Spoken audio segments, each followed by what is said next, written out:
Temos nós salvação já no presente?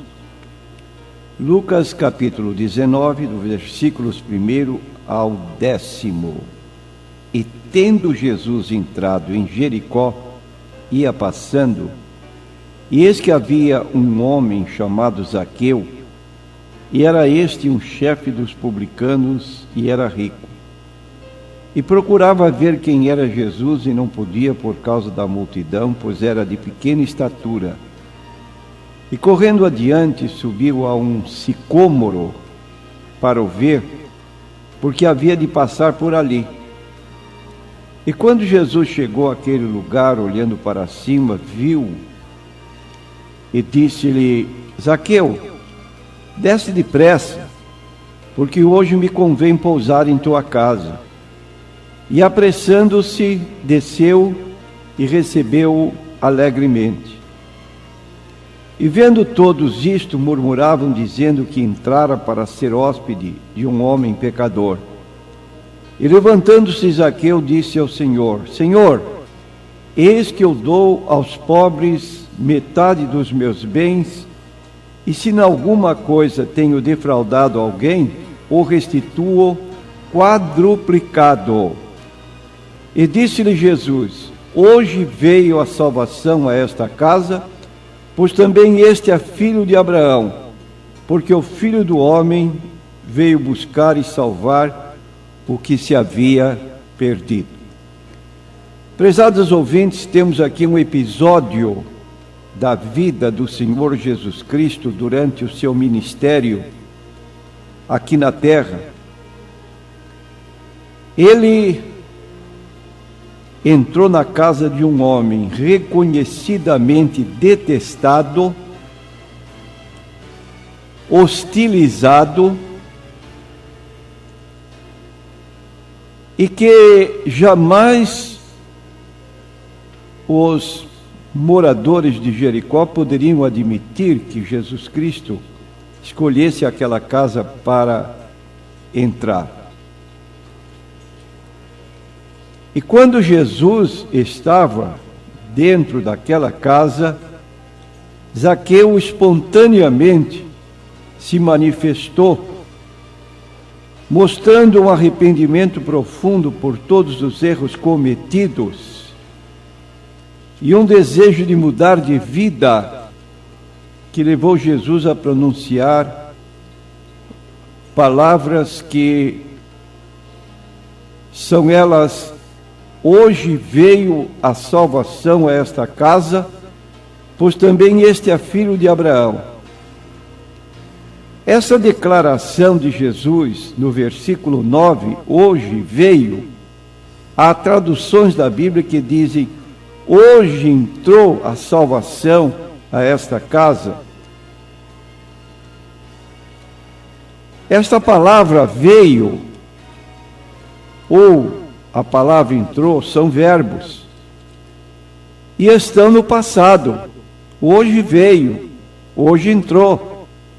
Era então certo que, embora Zaqueu tivesse sido um homem mau, ele recebeu de Jesus, naquele momento, a sua salvação. E nós levantamos a pergunta no início, como título da mensagem: temos nós salvação já no presente? E há pessoas que admitem que qualquer pessoa que declare ter salvação, ter vida eterna, não passa de um arrogante religioso, soberbo, porque jamais pensam alguém em são juízo, conscientemente falando, posso afirmar que já é uma pessoa salva, que já hoje possui vida eterna. Mas a nossa afirmação, quando assim o fazemos, não é decorrente de qualificações humanas, que sejamos melhores do que qualquer outra pessoa. Absolutamente, não temos essa pretensão, mas temos uma fé muito grande na Bíblia Sagrada, e esta Bíblia que nos dá margem a fixar este ponto com segurança, porque é a promessa que encontramos nela. Vamos ler algumas citações bíblicas para que o prezado ouvinte faça suas deduções daquilo que está escrito na Bíblia Sagrada. Infelizmente, nos dias atuais, pode-se dizer o que Jesus disse aos saduceus: errais não conhecendo as Escrituras, nem o poder de Deus. Repetindo, errais não conhecendo as Escrituras. E há pessoas que têm mais de um exemplar da Bíblia na sua casa, mas o que adianta ter 5, 6, 8, 10 volumes da Bíblia Sagrada se a pessoa não lê? Não estuda a Bíblia Sagrada? É como certo homem a quem fiz perguntas sobre a Bíblia, ele respondeu naturalmente: sou 40 anos crente, mas só leio o livro de Salmos. Ora, a Bíblia tem 66 livros, e uma pessoa que passa 40 anos só lendo o livro de Salmos, que conhecimento pode ter da Bíblia Sagrada? Por isso, Jesus declarou também: examinais as Escrituras, porque julgais ter nelas a vida eterna, e são elas que de mim testificam. João 5,39. Verifiquemos algumas citações bíblicas a respeito desta palavra que Jesus declarou a Zaqueu: hoje veio a salvação a esta casa, ou hoje entrou salvação nesta casa. Confira comigo as citações bíblicas. Na primeira carta de João, no capítulo 3, no versículo 2, está escrito: amados, agora somos filhos de Deus, e ainda não é manifestado o que havemos de ser, mas sabemos que, quando Ele se manifestar, seremos semelhantes a Ele, porque assim como é, o veremos. Aqui surge um advérbio de tempo: agora. Amados, agora somos filhos de Deus. Isto significa que houve um tempo na nossa vida que não éramos filhos de Deus. O que nós éramos então? Nós éramos criaturas de Deus. De acordo com Gênesis 1, 26 e 27, está escrito que Deus nos criou à sua imagem e semelhança. E um dia em nossas vidas, ao ouvirmos a mensagem do Evangelho, aceitamos a Jesus como Senhor e Salvador e tomamos conhecimento na Bíblia Sagrada da nossa nova posição. Somos filhos de Deus. Agora somos filhos de Deus. Encontramos mais na Bíblia Sagrada a repetição dessa declaração que somos agora filhos de Deus. Em Gálatas capítulo 3, versículo 26, diz o apóstolo Paulo: porque todos sois filhos de Deus pela fé em Cristo Jesus. De novo, o verbo está no presente.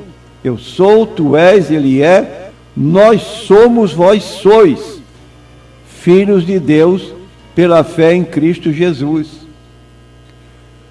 No Evangelho segundo João, o quarto Evangelho, capítulo 1 e versículo 12. A todos quantos o receberam, deu-lhes o poder, outras traduções declaram, deu-lhes o direito de serem feitos filhos de Deus aos que creem no seu nome. Então recebemos esse direito, esta autoridade, e quero dizer para você, meu prezado irmão, se alguém lhe perguntar de onde vem a sua autoridade religiosa para falar deste jeito ou daquele jeito, a minha autoridade vem da minha condição de ser filho de Deus, porque aceitei Jesus Cristo como Salvador. E a palavra receber significa muito mais do que simplesmente dizer, desde que eu nasci, eu já recebi a Cristo. Ninguém nasce com Jesus no coração, mas recebe Jesus no coração. E receber Jesus significa declarar lealdade a Ele, servi-lo conforme seus ensinos na Bíblia Sagrada. Outra declaração que fazemos é que nós temos sido lavados dos nossos pecados nesta vida. Ninguém vai ser julgado pelos pecados de vida futura, mas vamos ser lavados, ou podemos ser lavados, dos nossos pecados nesta vida. O apóstolo Paulo, na sua primeira carta aos Coríntios, capítulo 6, versículos 9 a 11, ele declara: não sabeis que os injustos não hão de herdar o reino de Deus? Não erreis, nem os devassos, nem os idólatras, nem os adúlteros, nem os efeminados, nem os sodomitas, nem os ladrões, nem os avarentos, nem os bêbados, nem os maldizentes, nem os roubadores herdarão o reino de Deus. Agora considere a declaração do versículo 11 em continuação a esta leitura que fiz. E é o que alguns têm sido, mas haveis sido lavados, mas haveis sido santificados, mas haveis sido justificados em nome do Senhor Jesus e pelo Espírito do nosso Deus. Então, lavagem de pecados não ocorre na vida depois da morte ou pós-morte.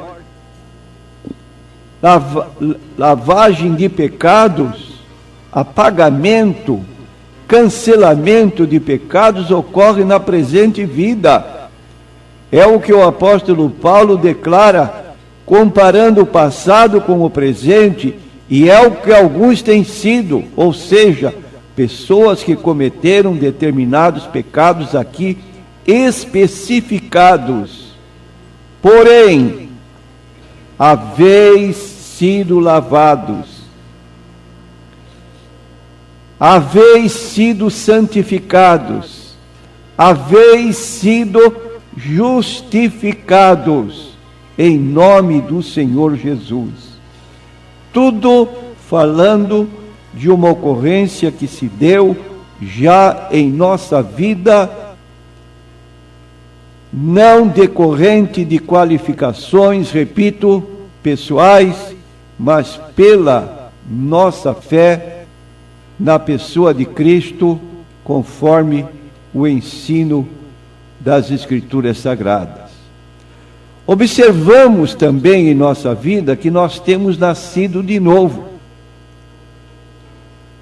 1 Pedro, capítulo 1, versículo 23, está escrito: sendo de novo gerados, não de semente corruptível, mas da incorruptível, pela palavra de Deus, viva e que permanece para sempre. Temos consciência de que somos filhos de fulano e de Beltrana, nossos pais, segundo a carne, mas também temos consciência de que um dia na nossa vida ocorreu um acontecimento que jamais poderíamos imaginar, que pelo ouvir a palavra de Deus, ela viesse mudar o curso da nossa vida. E isso significa o novo nascimento a que se referiu Jesus em João capítulo 3, versículos 3 e 5. Quem não nascer de novo não pode ver o reino de Deus. Quem não nascer da água e do Espírito não pode entrar no reino de Deus. Diz mais a Bíblia que nós somos justificados pela fé agora. Romanos capítulo 5 e versículo 1, tendo sido, pois, justificados pela fé, temos paz com Deus por nosso Senhor Jesus Cristo. Esta palavra justificado significa quitado seu débito para com Deus, enorme, impagável, como diz o escritor do Salmo 49, se fôssemos ricos, riquíssimos, não tínhamos condição de pagar o preço da redenção de uma só pessoa.